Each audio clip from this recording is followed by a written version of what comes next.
Hello and welcome to our show today. I'm really glad you could join us. So today we are going to talk about one of the most important things that really creates exponential growth in your organization, which is coaching, which is mentoring. And it's very important because I can tell you the same as almost every successful person I've ever met that, the story starts, the hockey stick growth starts when you meet somebody that can be a mentor or a coach and that can help get you accountable for what you're doing, but also can kind of give you that growth roadmap, especially people that have already been there. One of my favorite quotes is from Warren Buffett that says, it's good to learn from your mistakes. It's even better to learn from other people's mistakes. And that's what mentorship and coaching really does, is it gives you the ability to learn from other people that have already been where you're trying to get, and then be accountable for what you're doing along the way. And with us today is really the guy that runs the biggest coaching operation that I know of, I think possibly in the world, Brad Sugars. Now, Brad's been with us once before, and I invited him back, and I'm so gracious that he was willing to come back. Now, you don't know Brad. Brad actually comes from humble beginnings and is now a self-made millionaire, the founder of global business franchise ActionCOACH, and international business speaker, author, and entrepreneur. He has written 16 different business books. His ActionCOACH team works with tens of thousands of business owners in more than 70 different countries. And he's straightforward. Aussie style has branded him as a leader that will tell you not what you need to hear, but necessarily exactly what you want, not what you want to hear, but exactly what you need to hear. So Brad, thanks for joining us today. Hi, wonderful to be back with you again. Looking forward to chatting again about exponential growth. I mean, same here, man. I mean, I've talked to your team down here. They're amazing. And I love what you guys are doing. And the timing of this is perfect because COVID's still running rampant. The other states are getting shut down here in the United States. It's kind of crazy. No countries will even let us come there now because we're all infected because we don't care over here in America, apparently. And then, you are coming in and you guys are killing it because you're helping entrepreneurs, navigate this difficult time. So congratulations, man, on your guys' success, helping so many people through this. Yeah, look, we at the start of this thing around January, we said, hey, there's something going weird here economically. And so we sat down and said, all right, let's knuckle down. Let's get all of our clients through this thing. And not only get our clients through it, because I think the biggest message we had for them in the beginning is plan, don't panic. Actually have a plan for this thing. Don't panic through this, because a lot of people, when it comes to economic downturns, panic. And they don't actually, find the facts. And we got all of our clients, do your numbers. So, okay, worst case scenario, what do we got to cover? What do we got to build? What do we got to do? Where's this thing? And so I think, and I think I put an education piece out like mid-March, I did a 10-day training or 10 half-hour segments of how to survive and thrive through this thing. And so we got all of our clients through survival mode pretty quick, and then put them into the thrive mode pretty quick as well. Because you got to remember, an economic downturn like this is not an all hands economic downturn. This is a 1/3 is booming. And you look at the businesses that are booming out there, how much would you love to be in the desk business or the acrylic business or the landscaping business, the couches? I mean, there's so many things you cannot even buy right now because they can't keep up. Then you get the middle group that have had to pivot, adjust, virtualize, and still running, but survival or staying about the same. And then you got the third group, which out of my 9 companies, we only had one that had to shut down, our restaurant here. So, I look at that and say, okay, we had to shut, we had no choice, that's what we got to do. And so, yeah, we've got shutdowns happening again, but then again, we got New Zealand on the other end of the spectrum that's fully through this thing and COVID free and open the country back up fully. But yeah, no one's allowed in. I don't blame them there. I would not let us in either. Yeah, I'm an Australian. I'm not allowed back to Australia unless I quarantine for 14 days once I get there. So that's the way it is. One of my buddies in the travel business, it's tough, man, because everywhere you go, you have to quarantine for 2 weeks. You can't even, when you get there, that's less than the time. That's more than the time somebody's typically there. So what are you finding kind of the secrets of growing a business with you and with what you guys are doing and your coaching students during these kind of, uncertain economic times? Well, I think the biggest thing is, first of all, get yourself a plan of what is selling and what's not. So what is working? What's actually selling? Like my food truck business, okay? Yeah, there's no concerts, there's no festivals, there's nothing. So literally our food truck business had to spin and become a catering company and say, okay, how do we do catering for people? How do we do food so that when people can't feed their family properly, they can come to us and buy plated meals just for their family? You have to spin, you have to adjust to the market. And I think that those who are unwilling to adjust and unwilling to adapt end up going by the wayside. But that's not just now, that's in any time frame. The challenge with now is that we've had a 7-year speed up in the virtualization of the world. I use the number 7 because Amazon this year will do the numbers they predicted they would be doing in 2027.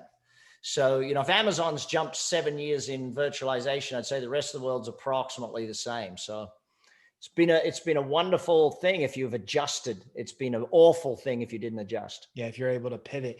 What do you see the commonalities of the businesses that are really succeeding right now outside of the being able to pivot and find blue ocean in other areas? Well, the thing is that the needs and wants of the society changed. The wants, needs, and desires of humans shifted. So we shifted from wanting to dine out to wanting to eat in and eat healthy and eat all of these things. We shifted from going to a gym to working out from home. We shifted. So you've got to look at the shift of society. Now, worry, doubt, and all of these things are in the mindset of consumers. So their buying cycle has shifted. Their buying cycle is either buy it immediately because I'm scared if I don't get it immediately, I won't have it.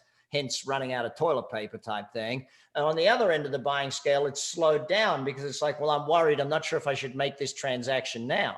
Let's look at the housing market. The housing market is going through an absolute boom because everyone wants to get into a bigger house, other than New York and California, where everyone's exodus on a massive scale.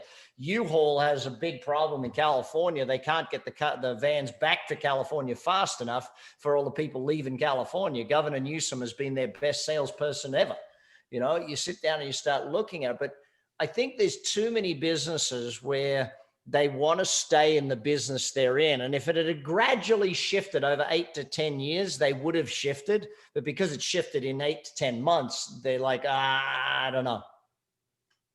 Makes sense. What about factors of success? You guys have a really cool model that really kind of focuses on, what are these factors of success and these principles of success. So tell me a little bit more about that. Yeah. So whether it's business, the 3 areas we work on with people, the business areas, the self, or the wealth areas, there's principles of proven success. When it comes to wealth, there's principal investments that this is the strategies you follow, you will be successful. There's personal success. These are the formulas you follow, you will have personal success. And the same is true for business. See, running a business, the challenge for most people is they never learn the recipe. You want to bake a cake? Learn the recipe. Follow the recipe. Business, most people never learn the recipe for a business success and therefore never actually succeed. They learn the recipe for product or service success. Like a plumber becomes a great plumber, but they never become a great entrepreneur or a great business owner. And so that's a real distinction for me in that, are you great at the business or are you great at business? Split those 2 things, you'll see where people succeed. Yeah, and I see that a lot. And, like, for example, a lot of people can be a good chef, but they're horrible at running a restaurant. And that's a great example because most chefs are horrible running restaurants. That's why so we many see that even with the most famous chefs. Jamie Oliver, all of his businesses gone. What's his name? Gordon Ramsay shuts restaurants all the time. They're great at the food concept, but they're not great at running the business of business. Right.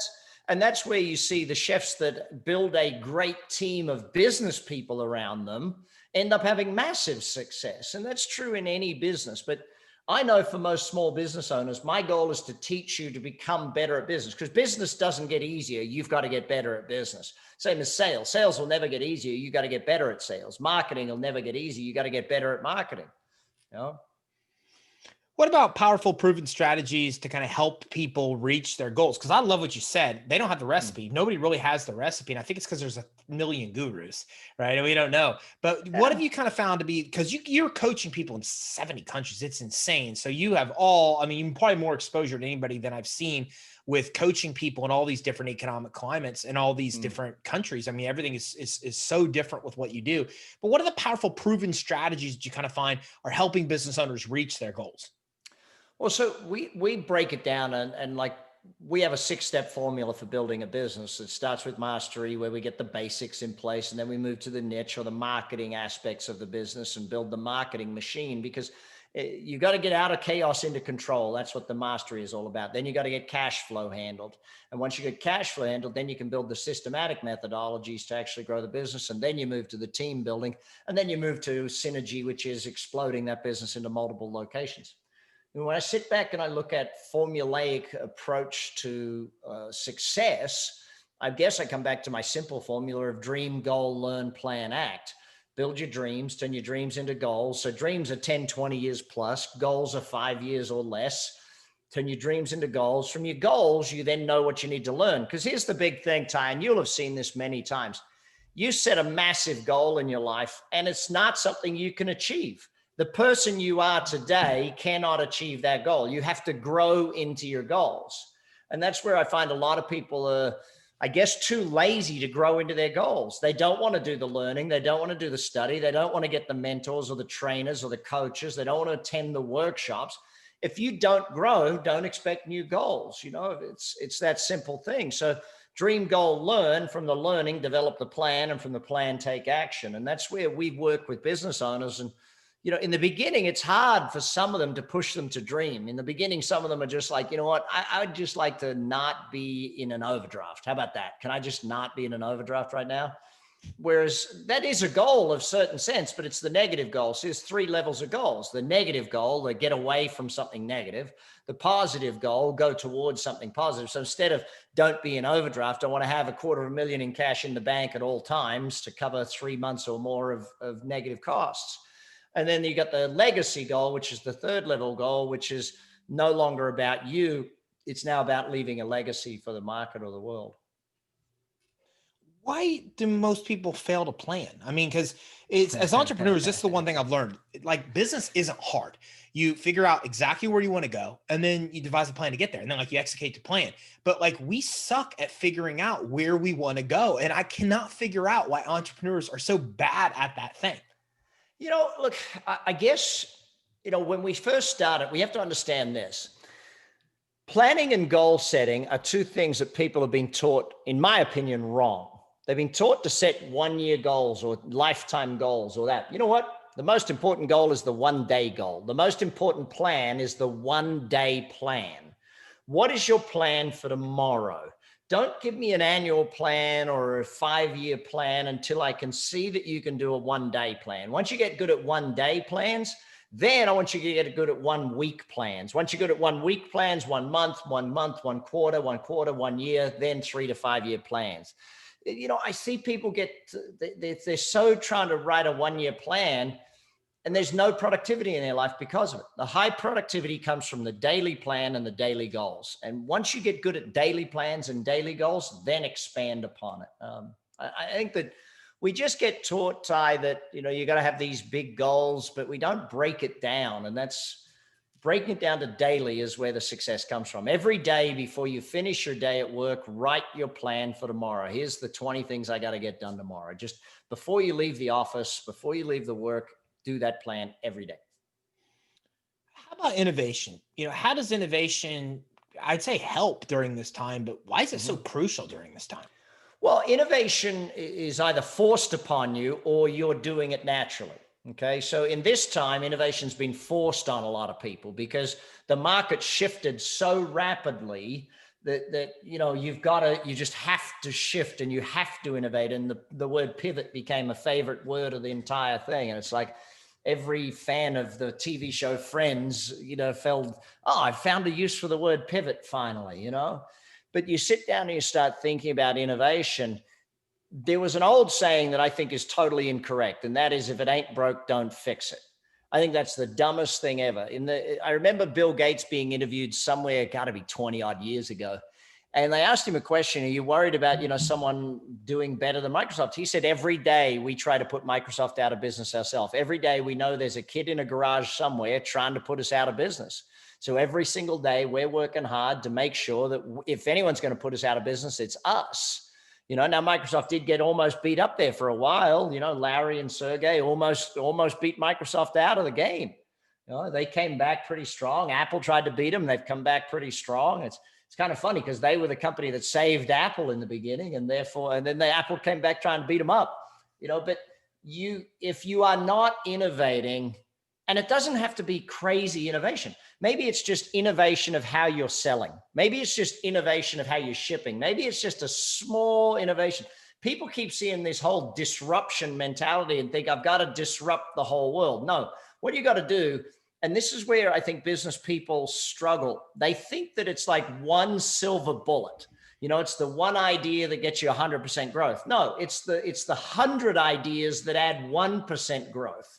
That's what we work on as coaches. We're going to work on 100 different strategies that add 1 or 2 or 3% here or there. Now, you multiply out 100 strategies adding 1%, boom, your business is flying out there in the marketplace. And that's where I think that we as coaches don't try and work on the magic bullet. We try and work on, okay, let's add a little adjustment here. What does that do? Well, that adds 1.2% to our bottom line. Fantastic. 1.2% is a phenomenal number. And most business people don't get excited about 1.2%. We get very excited about it because we know tomorrow we're going to find a 2.4%. And the day after that or the week after that, we're going to find a 0.8%. And by the end of the year, we've found 50%. How's your new book, Pulling Profits Out of a Hat, relative to kind of what's happening with right now with today's economy? It's amazing when we sit down and look at the way the world has shifted. And this is, I guess, you mentioned that we're in so many countries. One of my challenges with a lot of business people is they don't think exponential. They just don't. Okay. And when you look at marketplaces around the world right now, there are markets that are doing way better and there are markets that are doing way worse. Some markets, like here in the US, got given government assistance. So these markets are actually going to boom coming out of this. When you look back and you see Obama put in 800 billion, Trump's put in 2.2 trillion, and they're looking at another trillion or maybe 2 or 3 trillion. That's going to boom this economy massively, because from 2012 to 2020, the US and therefore the world economy went through this massive growth phase. When we sit down and we start looking at the world, the Americas is 1 billion people. EMEA, Europe, Middle East, Africa, Europe's 1 billion, Africa's 1 billion. Asia is 4 billion people. Now, if you're not looking at exponential growth, and this is how I tell if you're looking at exponential growth, Ty, I ask you a very simple question. What's your strategy for opening in India? What do you think's the facial expression of 90% of the people when I ask them that question? Yeah, that's the exact facial expression I get. Because they're like, well, we don't have a strategy to open in India. Okay, by 2030 something, it's going to be the world's largest economy. It's 1.6 billion people. It's the biggest the biggest millennial generation economy in the world. This is going to be the economy moving forward. It's English speaking, English law. So therefore it's an easy country to do business in. There's more millionaires created every year in India than there are in pretty much anywhere in the world, because there's people moving out of poverty into middle class and into that. I mean, it's an amazing economy. And people just don't even think about this economy, and you're going to get left behind. I see major corporations moving the head of their entire world operations to India because they say, this is where we got to be, and you start sitting down and thinking exponential growth. Most people think of getting one new customer. Exponential growth person thinks of getting 100 new customers. People think of hiring one new staff. And exponential growth thinks of opening a whole new office. Again, a whole new office or a whole new state or a whole new region of the country, a whole new region of the country or a whole new country. You start sitting down and looking at the possibilities. Ray Kroc is a great example of exponential growth. You see, what I do today, Ty, all I do is I buy a company that I see is doing really well in one location and I roll it out into thousands of locations around the world. That's what I do as an entrepreneur, okay? Ray Kroc walked into McDonald's. McDonald Brothers had this good little operation. It was a good system, great system. And he said, how can I put this on every street corner in America? Eventually, the McDonald's organization said, hey, this isn't every street corner in America. This is every street corner in the world. And you start thinking that way and it blows people's minds. That's why my 30X training program, people are like, 30X, is that just throwing off at Grant Cardone? No, it's not attacking Grant. It's 30X is 30 minutes a day for 30 days. And if you can do 30 minutes a day of training for 30 days, then I guarantee you business will grow by 30%. And look, you'll understand how to get 30 times. But when you ask people to grow by 30%, they go, wow, that'll be tough, but I think I can do it. When you ask people to grow by 30 times, their brain just shatters because they don't think exponential growth. And hence why I wrote that book, to get people to actually understand exponential growth and how it happens in business. It's interesting. And I think it's so powerful because almost all of our businesses only grow to the limit of our imagination, you know? And I think that's how we're raised. And a lot of us are doing things now that like our parents never dreamed of doing. Mm-hmm. And I think, you know, so that it makes a lot of sense that if we could just capture that, what we can actually accomplish. Now, your coaching whole program is based on what, 5 disciplines, right? Yeah. So within that book, we work the 5 core disciplines. So we go through understanding with people the strategy of their business development processes, their people, their execution, and their mission. And so when you sit down and you start looking at each area of the business and chunking it down, saying, okay, let's look at your strategy of your business. So if we just focus on that one just for a second. If we look at, well, what's your scalability system? Well, how do you scale fast? And most businesses don't have one. What's your ability to leverage? You do the work once and keep the customer forever. What's your long-term ongoing thing? What's your marketability level? What's your opportunity level? And they're the 4 core principles of a strategy. And people look at it and they go, well, I've never really thought about this before. Correct. Most business people never, ever sit down and evaluate, did we choose the right strategy when we started this business? Most of them just didn't think of it that way. What about coaching? Why do we need a coach? When do we think about getting a coach? Well, you don't need a coach if you don't want to succeed. It's pretty simple. You know, let's ask the question a slightly different way. Name a sporting team that doesn't have a coach. Name a championship team that didn't need a coach. In fact, most championship teams have dozens of coaches. Why? It's pretty simple. When it's your own business, when it's your own show, whether it's fitness, whether it's business, whether it's wealth, you can't see the forest for the trees. You cannot discipline yourself to the level with which a coach will discipline you. And if I can be even more blunt, you don't know what you don't know. You know, when you've got a coach who asks you questions and you cannot even answer the questions, like we try and, you know, when we first meet a business owner, Ty, we gift them our first session with every business owner because I believe in showing value before charging money. Okay. So we give everyone their first session with us and we sit down and we coach them through things. Now, here's the problem. We get them to fill out a simple 4-page questionnaire. What percentage of the simple 4-page questionnaire would you guess, Ty, most business owners can fill in? What percentage of business owners fill it out? What percentage of it can most business owners fill in? About 30%. I was going to say 25%. Yeah, it's about 30%. Most people don't even know the answers to the fundamental core questions that we want to ask as business owners. Now, that's not because they're bad business owners. It's because they just have never been taught how to run a business, how to be a business person, how to be an entrepreneur. They've been taught how to be a locksmith, or they've been taught how to be a hairdresser, or how to be an insurance person. Or, you know what I mean? They haven't been taught how to be a business owner. And so what we try and do is educate them and build great entrepreneurs, build great business owners. And therefore they can use that knowledge to go and build any business they want, as many businesses as they want. What do you think that you look for in a coach? Like as me, if I'm looking for a coach, what kind of qualities am I looking for? You know, what your first thing you want to look for is proven that they have a proven systematic methodology. That's the simple one. It's not just someone who hung out a shingle and said, I can be your coach. You know, you've got to have an actual systematic methodology of growing businesses. The second thing you got to look for is personality match. You're going to be with this person for many years. You got to have a level of personality and behavioral and style match, I guess, is the simple thing, because you're going to be with them. You got to trust them. You got to believe in them, and they got to believe in you. So there has to be that personality getting along factor. And I think the third and possibly the one that a lot of people trip up on, I guess, is that, am I willing to invest in coaching for the long term? Because coaching is not a 3-month fix, a 6-month fix. Coaching is something that you want to do forever. It's something, if you're going to succeed, you should have a coach for the rest of time. You know, I never see a sporting team saying we don't need a coach anymore. Listen, we won the championship. We're good. Next year, we'll just do this on our own. You know, it doesn't work that way. You're going to be growing. The market's going to be shifting. The business is going to change. And this year is just a pure example of.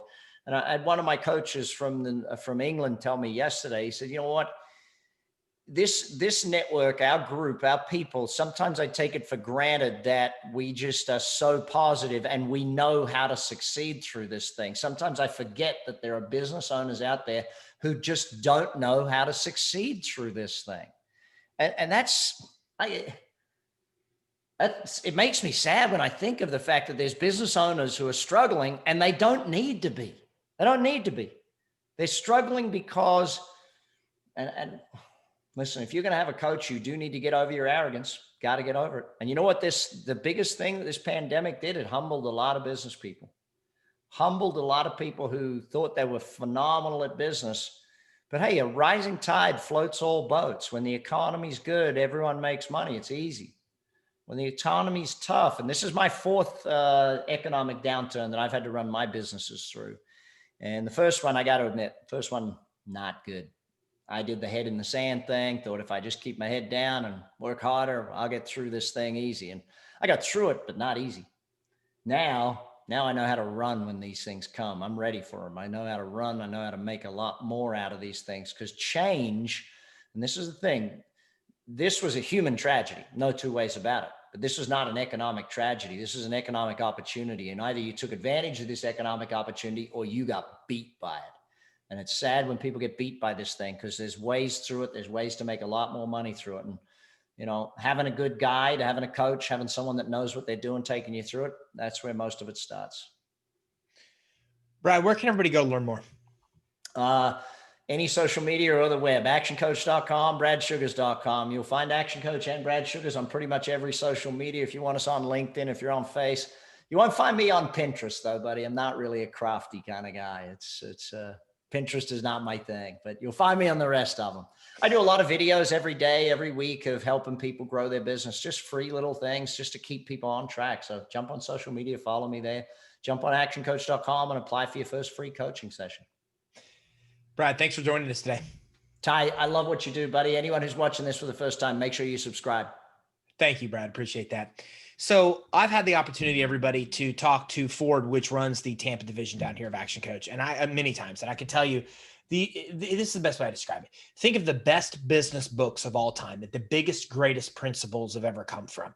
Okay. If you put them all together and then had all that knowledge in one person, and that one person was your guide through this journey, I can't explain it any better way. That is exactly what it's like when you talk to somebody from Action Coach. You take all the biggest principles that we all spend thousands of hours reading in these books, and you take all that knowledge from the best of all of them and you put them into one person, and that one person's your guide through the journey. That's exactly what my personal experience with Action Coach has been. So a couple actions you want to take. First of all, go grab this book, Pulling Profits Out of a Hat, because the reality is the timing couldn't be better with what we're all going through right now. And this kind of gives you the blueprint of the roadmap of the 5 disciplines on which you really need to do to be successful through all this. The second thing is go to actioncoach.com. It's free. It's 100% free to talk to them. And I can tell you this, it's way more affordable than I thought it was going to be to coach with Action Coach. So go to Action Coach, get your first session, and see how powerful it is for you. Grab that questionnaire and see how much of it you actually know. Do you know more than 30%? Do you know less? Because it's telltale of how much help you really need with coaching. And then grab the first session with them. It's 100% free. And I walked out of any meeting with Ford going, I didn't know that. I never thought of it that way. I mean, it was an eye-opening experience. I run an 8-figure business. Okay. So a lot of you just getting started, or whether you're trying to get to 9, 10 figures, this is really the path there. So make sure you grab the book, Pulling Profits Out of a Hat. Make sure you visit actioncoach.com, find the nearest Action Coach to you, and then schedule a consultation with him so you can get your free consultation and see about what you can do to create exponential growth in your organization. Thanks, and have a great day.